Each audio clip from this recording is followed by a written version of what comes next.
This is Devotional number 198, and today's date is March 1st, 2017. And this week we're looking at some passages in Jude, and the title of this is Preserved or Reserved. And under the verse 6, we read, "And the angels which kept not their first estate, but left their own habitation, he hath reserved in everlasting chains under darkness unto the judgment of the great day." And this word, we're looking at this word reserved or preserved, which is Strong's number 5083. And it says that they left their own habitation. And this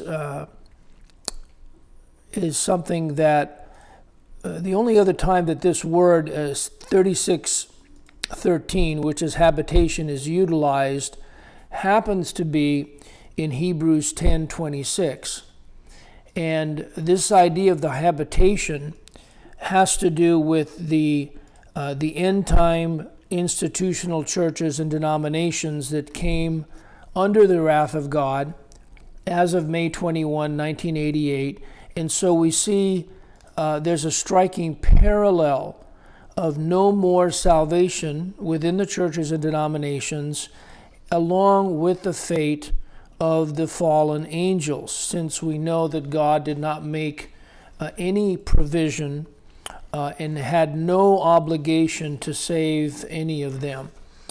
We read in Hebrews 10:26, "For if we sin willfully, after that we have received the knowledge of the truth, there remaineth no more sacrifice for sins." And this word, "there remaineth," is the same word left their own habitation.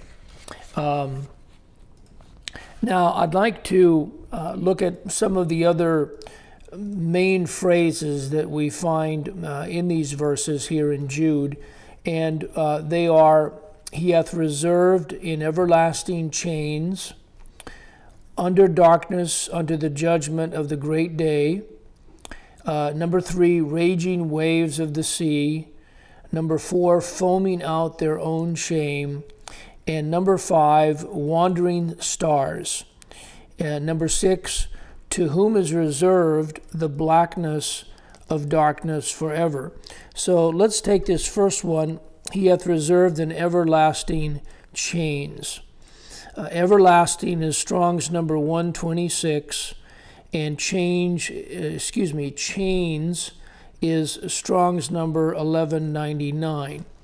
And the term everlasting only appears in one other passage, and this is in Romans 1:20. And there it's translated as eternal. "For the invisible things of him from the creation of the world are clearly seen, being understood by the things that are made, even his eternal power and Godhead, so that they are without excuse." The term for chains is actually found in 20 passages, and it's translated in a few different ways. It's used as bond in actually 15 times, band 3 times, string once, and once as chain in our Jude 6 verse. Chains, we know, can refer to the bondage which enslaves unsaved man, highlighting, of course, man's greatest need, which is that of spiritual deliverance, and was available during the day of salvation, as we read in Isaiah 61:1, part of the beautiful passage which the Savior read in the synagogue at Nazareth in Luke 4:16-30. But this is Isaiah 61:1. "The Spirit of the Lord God is upon me, because the Jehovah hath anointed me to preach good tidings unto the meek. He hath sent me to bind up the brokenhearted, to proclaim liberty to the captives, and the opening of the prison to them that are bound.